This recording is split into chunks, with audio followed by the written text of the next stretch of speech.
The Leafs try to move on. The Sens try to survive. The road teams rule in the Sunshine Showdown, overtime in the state of hockey, and a special goal for a special player mile high. We'll talk about all that and more right now on Locked On NHL Game Night. When that final horn sounds, you know it's time for Locked On NHL Game Night. All the post-game reactions to every game across the league, every single night, with insights only the hosts at Locked On can provide. Prepare to experience game day reactions like never before. Only on Locked On NHL Game Night. Your team every day. Hey, hockey fans, welcome to Locked On NHL Game Night, part of the Locked On Podcast Network, your teams every day. Thanks for making Locked On NHL Game Night your place to get a recap of the night in the NHL. We are available 7 days a week wherever you get your podcasts and on YouTube. Today's episode is brought to you by Gametime. Download the Gametime app, create an account, and use the code LOCKEDONNHL for $20 off your first purchase. I'm Eddie Garcia, an LA Kings fan on the West Coast. He is Shukri Wrights, a Boston Bruins fan on the East Coast. And together we are here to discuss all the goals, saves, big moments, and stories from the night in the Stanley Cup playoffs with the help of some of our local experts. Shu, there was an old hockey coach named Badger Bob Johnson who'd like to say it's a great day for hockey. Well, on Saturday, it was a great day of hockey. Yeah, it was a great day of hockey. And listen, you talk about getting a whole feast of everything you could possibly want. Drama, tension, sweating, you name it. You got it and then some. And now we're about to feast post-game style. Yeah, let's do it. And I don't remember the last time I woke up, turned my TV on, and just left it on the same channel for a quadruple header of hockey fun. Yeah. But that's what we had on Saturday, and it was fun. It was a lot of fun. It was a feast indeed. So let us begin to feed by talking about a game that could have been the final game of the series. It was Game 4 between the Maple Leafs and the Senators in Ottawa, a do-or-die game in the Battle of Ontario for the Sens. Leafs looking to become the first team to advance in round number 2. In the end, this one goes overtime, and Ottawa lives to fight another day with a must-win victory, 4-3 the final. Let's get a report on this game from one of our local experts, one of the co-hosts of Locked On Senators. The Sens are alive. The Ottawa Senators find a way to come back. They get the overtime winner. Jake Sanderson from the point sifts it in. It finds a way. And the Toronto Maple Leafs fans go home. No brooms, no sweep. The Ottawa Senators are alive. The CTC has been rocking. Sens in 7 chants all over. This was a great game. I'm just so happy the Senators did this. I wish I could relive this moment over and over and over again. The Ottawa Senators are alive. Let's go. Brandon Pillar, one of our co-hosts of Locked On Sens, on the scene there in Ottawa, obviously feeling it after a thrilling victory, but a victory that obviously the Senators had to have. Jake Sanderson, the hero in this one. Nice year for him. This is a guy, he also had a goal for the U.S. in the Four Nations Face-Off final. He gets a big goal here, obviously, to keep the season alive. It's been a nice year for him. And Anthony Stolarz has been good for the Leafs, but that was a tough one. I know it's hard. You make all these saves in the game, but the one that goes in is the one that gets scrutinized. It was from the blue line. Sanderson just holds it in the zone and then just unleashed it from distance. And what do they say, Shu? If you're shooting, you're dangerous. And he was shooting and it went in. You miss 100% of the shots that you don't take. That's what the great one said. And it's proved to be true.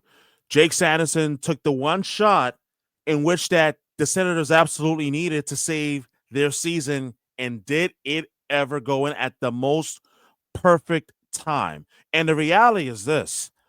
For the first time all series, my man, I got to tell you that Anthony Stolarz, he just looked average.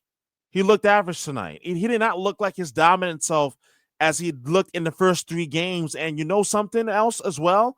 What also stood out to me is the fact that in terms of the special teams battle, the Senators, they were just better tonight. In terms of getting a shorthanded goal and a power play goal, something that the Senators have been lacking all series long, and they got it all tonight. And Lannis made the saves that he needed to absolutely make. But you know something? In terms of playoff hockey, like unearthing heroes, Jake Sanderson, he was certainly the hero that the Senators needed tonight. But man, I gotta give it up for the fact that the Senators' special teams was really the biggest here. Obviously, Sanderson scored the biggest goal in overtime to win it, but the special teams battle mattered all series long. And tonight, you finally see the Senators begin to wake up in terms of the power play, and it's obviously taking advantage of a short-handed opportunity as well.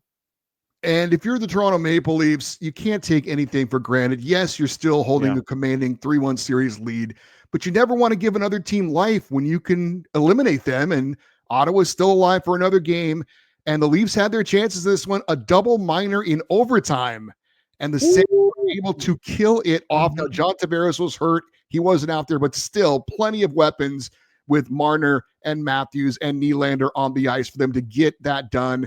Sens kill it off, missed opportunity. And again, yes, Toronto is still in control of the series, but they got to go back home, play another game. We'll see what happens. They weren't able to finish off Ottawa in this one.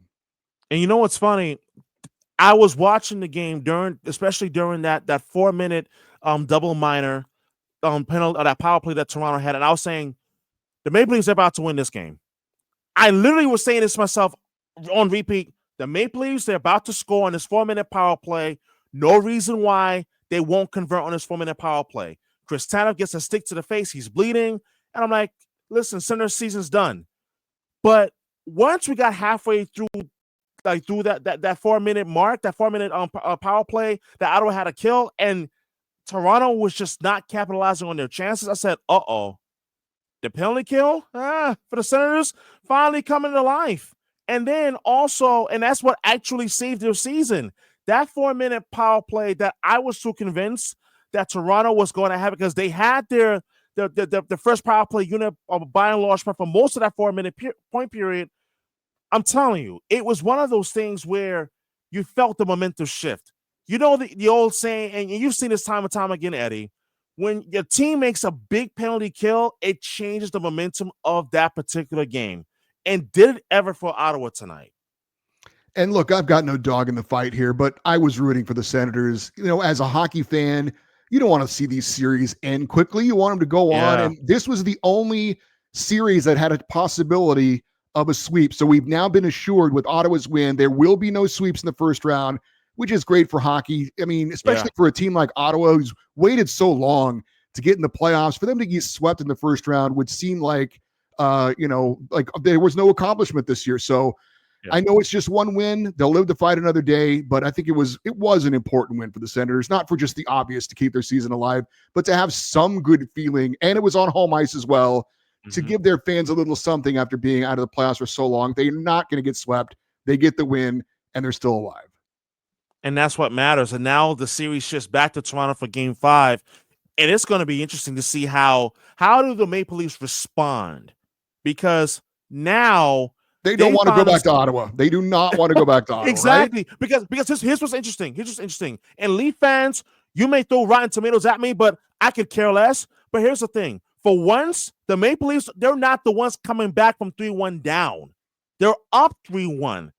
This is unfamiliar territory. And for the Senators team that we've talked about in previous Game Night episodes prior to the playoffs, the Senators have had a knack all season long for finding ways to win. Game 5 is going to be really interesting to see how it all unfolds. Well, we'll mention it again. Only 4 teams in NHL history have rallied down 3-0 to win a playoff series. My Kings did it in 2014. That was the last time it happened, but the Leafs did it back in 1942 in the Stanley Cup Finals. But Ottawa's still alive. Leafs still lead the series 3-1, but we will have a Game 5 as the series will go back to Toronto. We had overtime between the Wild and Golden Knights, and the Avs captain comeback had a special moment. That's next on Locked On NHL Game Night.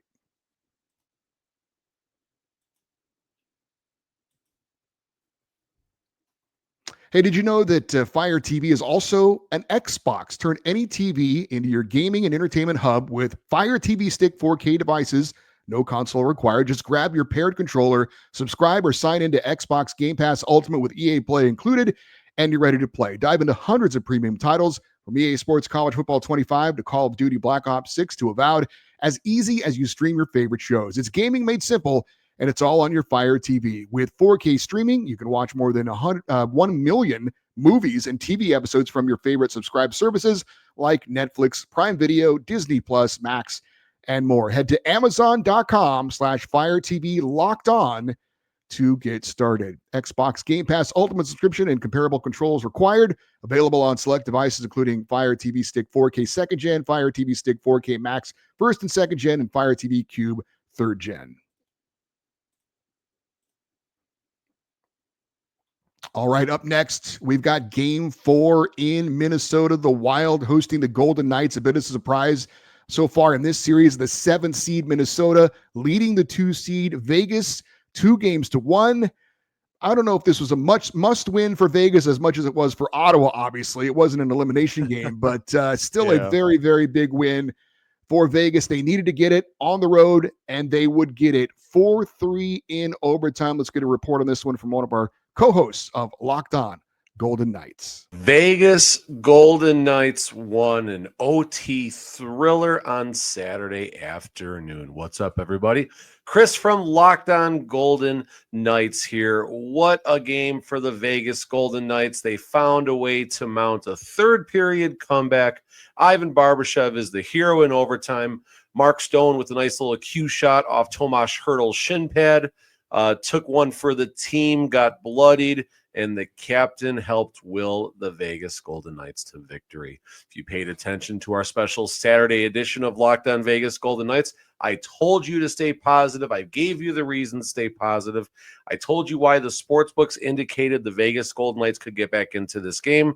And look where we are. We got a 2-2 series tie going into Tuesday's Game 5 in Vegas. For everything Golden Knights hockey, check out the Locked On Golden Knights podcast on YouTube and anywhere you get your podcasts. Your team every day.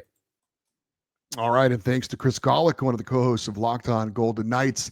That was one of the more bizarre goals I've ever seen, where Mark Stone shoots it off of his teammate, Tomas Hertl, who is on the ground tied up with Ryan Hartman of the Wild. I can't imagine, did he do it on purpose? Did he try and bank it off those players laying on the ice and in? It's exactly what happened. It looked like he meant to do it, but bizarre goal. But this was a hell of a game. Really, I thought the third period in overtime was just amazing hockey. It really could have gone either way. Vegas gets the OT game winner on a hardworking goal by Ivan Barbashev, but a tough loss for Minnesota, but a huge win for Vegas.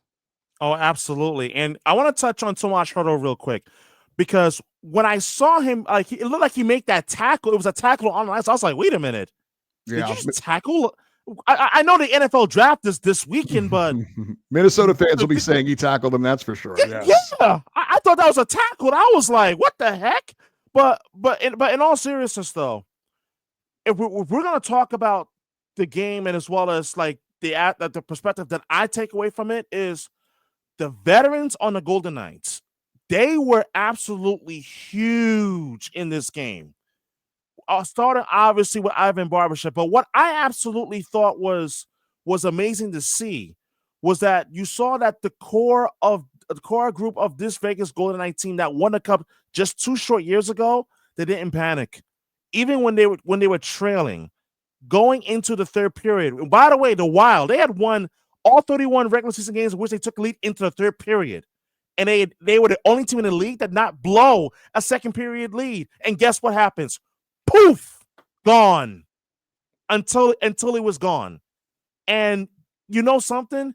This is part of the reason why the Stanley Cup playoffs are so amazing, is because of the fact that when you talk about the guys like Shea Theodore, and you talk about guys like Riley Smith, who were part of that core group that won the cup 2 years ago, who came up huge in the third period, and as well as in overtime with their play and so forth. I think that experience came up huge, and that's exactly what Vegas leaned on, especially later in the game. But you know what's now going to be interesting, though? This series, it's now going to be 50-50. This series is now tied 2-2. It could have been 3-1 Minnesota. But the thing that's amazing about this, in conclusion, is that in the history of the NHL, there have been 590 playoff series that have been tied at 2-2. Each team has won 295 times each. Now it's truly, in Vegas terms, a coin toss-up. Well, let's get a report on the other side of this. Again, a tough loss for the Wild. Let's check in on the host of Locked On Wild. Vegas Golden Knights did something to the Wild in Game 4 that had not been done to them all season. Hey, everybody, Seth Topal, host of Locked On Wild, your daily Minnesota Wild podcast, recapping a 4-3 overtime win for the Golden Knights in Game 4 to even the series at 2 apiece. Shea Theodore, who has had a couple of rocky games for the Golden Knights, gets the scoring started. Marco Rossi and Marcus Foligno score to give the Wild a 2-1 lead heading into the third period. However, the Golden Knights get goals from Nicholas Waugh on the power play, and Tomas Hertl gives the Golden Knights a 3-2 lead. Jared Spurgeon scores less than a minute later to knot things up at 3 apiece. In overtime, Ivan Barbashev gets his first goal of the series, and the Minnesota Wild lose for the first time this year when holding a lead after 2 periods. They were 31-0-0 in those situations before Game 4. The series now shifts back to Vegas on Tuesday night for Game 5. Minnesota Wild, though, still very much in this series. We'll see how things play out. So make sure to tune in to Locked On Wild as we gear you up for Game 5. And thanks to Seth Topal for that report, the host of Locked On Wild. He gave you the stat, and you did too, about not losing when leading going into the third. Here's another stat for you. Minnesota had a chance to do something they had never, ever done before, ever in their franchise history, and that was lead a playoff series 3-1. They had never done it before. Wow. And unfortunately for them, they still have never done it. As you heard Seth say, it is now a best of 3, Game 5 in Vegas on Tuesday. Let's shift gears and head to the Mile High City, where the Avalanche were taking on the Dallas Stars in Game 4 of their matchup. Dallas came into the playoffs limping on a losing skid, banged up, but back-to-back overtime wins had them looking rejuvenated and leading the series 2-1, heading into Game 4. A big opportunity for Colorado to even up this series, and they get it with a convincing 4-0 shutout win. Let's get a report from the hosts of Locked On Avalanche. All right, an absolute must-win game for the Colorado Avalanche, and they delivered in the form of a 4-0 shutout rout of the Dallas Stars, highlighted by a Gabe Landeskog goal, his first in over 3 years. It was just everything that you needed the Avalanche to do in this game to save their season, essentially.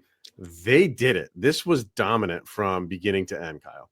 This was literally a perfect game for the Colorado Avalanche, not just on the scoreboard. Yes, you got a shutout. You got a goal from Nathan McKinnon. You got a goal from Gabe Landeskog. You were perfect on the power play. The Avalanche kind of responded to their cruise control efforts in the first 3 games, and they put on an absolute clinic in Game 4, and they did what they needed to do and shift the vibes as they go back to Dallas. And I'll start with a shorthanded goal from Logan O'Connor, and a really incredible performance by Jake Ottinger. And then he gets pulled. I'm really interested to see, and maybe by the time you're listening to this, you know the reasons why, but we don't. And I thought it was an interesting decision to pull him. To me, that kind of just screams we're throwing in the towel for this game. So, but whatever. I don't know if it would have made a difference. It clearly didn't make a difference because this one was Avalanche from the beginning. And this is what you want to see this team do. This is what they are capable of doing night in, night out. And Dallas just had no answer for them. So we're going to break this entire thing down. So make sure you're tuned in to Locked On Avalanche. And they get this thing tied even to go back to Dallas 2-2. The series we all expected it to be. It's happening. It's happening. All right. Thanks to Chris Maselli and Kyle Sullivan, your co-hosts of Locked On Avalanche, for that. We're going to get to Pete DeBoer's decision to pull Jake Ottinger in a minute, but we have to start with Gabriel Landeskog. 1,032 games since his last goal, almost 3 years, coming off a knee injury that no NHL player had ever returned to the ice from. So it's already a successful story, just him getting back on the ice. But here he is playing on the second line and scoring a goal and being more than just a cheerleader, being more than just something that they can rally around, actually contributing to the team. But I mean, it is part of their story, and he's definitely inspiring his teammates, as we go along here in the Stanley Cup playoffs. I'll make no mistake about it. Like, just him returning was already a massive story. But if we're going to be completely honest with ourselves in terms of the hockey world and hockey fans, no one, and I mean no one, could have truthfully have said that they were going to expect the kind of returns that Lannis has provided to the Colorado Avalanche, to his teammates, to the entire organization. No one could have foreseen it. And tonight, part of the reason why I felt tonight was so special wasn't just the fact that they won 4-0, but in terms of Landeskog specifically, what he was able to do was not only make himself assertive in terms of the offensive performance, in terms of the production that he brought for. He had two points tonight. The goal, he also had an assist on another Colorado Avalanche goal as well. But what I also liked from Landeskog is that for someone who hadn't played in the NHL in nearly 3 years, to see him score his first goal since Game 3 of the 2022 Stanley Cup Finals against the Tampa Bay Lightning, it brought the whole roof of Ball Arena down. It was just unbelievable. And you saw how his teammates who were on the ice with him celebrate with him and what he means to this team, to the organization. It was truly remarkable. And lastly, I mean, my goodness, you talk about like Landeskog in terms of his return. You really took a Colorado Avalanche team that was already a pretty solid and a pretty strong offensive forward team. Now they're even more dangerous with Landeskog back in the lineup, but also the production that they're also getting as well. Yeah, a convincing win for them in this one. Mackenzie Blackwood, 23-save shutout, first career playoff shutout for him. But the story was the other goaltender, and this is what a lot of Stars fans are going to be talking about. Chris Maselli talking about, did they throw in the towel? Jake Ottinger was playing really well. They were down 3-0 going into the third period, and Pete DeBoer decides to pull Ottinger and put Casey DeSmith in. Afterwards, he said that it didn't make sense to leave Ottinger in with the way the team was playing. I'm going to give him the benefit of the doubt and say he was trying to send a message to his team, and he was hoping that would somehow motivate them. It didn't work, and I think it does. You got to know your team, right? You got to know how they're going to respond, and taking a guy out of the net who was playing well when it's only 3-0. Now, granted, I'm not saying they would have come back and won just if Jake Ottinger would have stayed, but it seemed like it kind of took the air out of him. A lot of people are going to be questioning that decision. Oh, I'm personally one of those people that's questioning the decision, because when he made the decision to go from Ottinger to Casey DeSmith, I'm like, this is the kind of move that you typically would make, saying that, hey, you know what? This game is done. Let's just focus on resetting. Let's salvage what we can get from this game and look forward to the next one. I didn't like the move at all. And frankly, the reason why I didn't was because it's 3-0, and in a playoff game in which that the game is not over. But yes, even though that Colorado had outshot on Dallas like 48-23, that wasn't the reason that you should have made this move to inspire the guys. Like, no, this wasn't the right move to make. This was the wrong message that you sent. And if anything else, I think the second guessing is certainly going to be deserved in Dallas in regards to Peter DeBoer as to why he decided to pull out of this game. So like Vegas and Minnesota, Colorado and Dallas also even at 2. It is now a best of 3. Game 5 coming up Monday in Dallas. The road teams rule in the Sunshine State Showdown. That's next here on Locked On NHL Game Night. Hey, there's nothing like the energy of a live game, whether it's catching a last-minute NHL showdown or soaking in the excitement of an NBA matchup. But finding great seats at a great price, that used to be a challenge until I found Gametime. Gametime makes scoring last-minute tickets easier than ever. Prices actually drop as the event gets closer, and with their all-in pricing, you can see the total cost up front. There are no surprises at checkout. Save up to 60% off buying last minute for sports, concerts, comedy, and theater events. And with the seat view before you buy, no surprise fees, and the lowest price guarantee, you can book with total confidence. Their lowest price guarantee means I never worry about overpaying. Take the guesswork out of buying tickets with Gametime. Download the Gametime app, create an account, and use the code LOCKEDONNHL for $20 off your first purchase. Terms apply. Again, that is the code LOCKEDONNHL for $20 off. Download Gametime today. Last minute tickets, lowest price guaranteed. All right, shoot, one more game to wrap up. We head down to Florida, where the Panthers were hosting the Lightning in Game 3 of their series. And the defending champs, the Panthers, making a big statement, winning the first 2 games of this highly anticipated series on the road. Now the pressure on Tampa Bay to get the win and get back in the series. And they did just that with a 5-2 victory. So the road team has won every game so far in the series. Let's get a report on this game from our host of Locked On Lightning.